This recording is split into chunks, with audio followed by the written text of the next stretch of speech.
What does it mean to self-sabotage? That's a really good question. So many people that we talk to are suffering from what we call self-sabotage.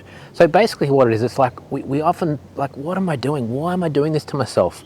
It's like, I want to achieve this goal, and if I do X, Y, and Z, I'll achieve that goal. Why don't I just do it? Why is it when I'm in a loving relationship, I start doing things and behaving in certain ways to ruin the relationship or friendship, whatever it is? It can be procrastination. It manifests itself in all different ways. And basically what self-sabotage is, it's a part of your personality that we call a coping mechanism.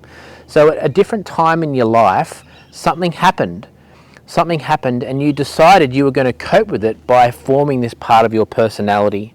So for example, if you decided that, I've just been heartbroken, someone I really loved decided they liked my friend and not me when I was back at school. And so to deal with that, I decided that I was going to, treat him mean, keep him keen. I decided that, I'm going to harden up. I'm not going to let people in like that and hurt me. And I developed this part of my personality that's a bit more hard and not as soft and open to loving that I was before the hurt and the heartache. And so that part of my personality then wants to grow. Law of attraction kicks in and we start to attract more similar situations and people and events in our lives for that part of our personality to be relevant. What starts to happen is at the moment it made sense. It made sense. It actually protected you from being hurt in that moment.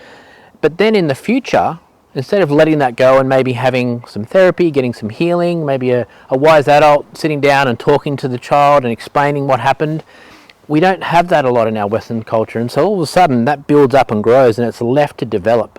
And so then you're trying to meet someone in your next relationship, and there's this part of your personality that is trying to protect you but doesn't realize that actually I don't need protecting now. I actually really want to connect with this person, but you can't help it. You've got this defense going on that's trying to, its memory is you got hurt all those years ago.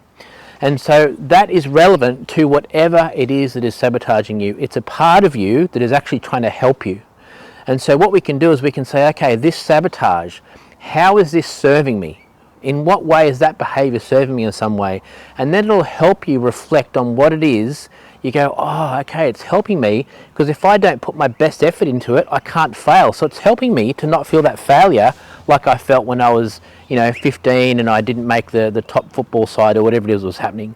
And so when you look at it in that way, it helps you uncover where it comes from. And that awareness in and of itself can sometimes just help you let it go. And there's other times where you need to maybe reach out for some healing, maybe a session with someone who's qualified, like our team at Rezinate, for example, to help you move through that. Sometimes they're a bit more in-depth and need some healing. Other times just the awareness itself can let go of it. So that's what we're talking about when we're talking about self-sabotage.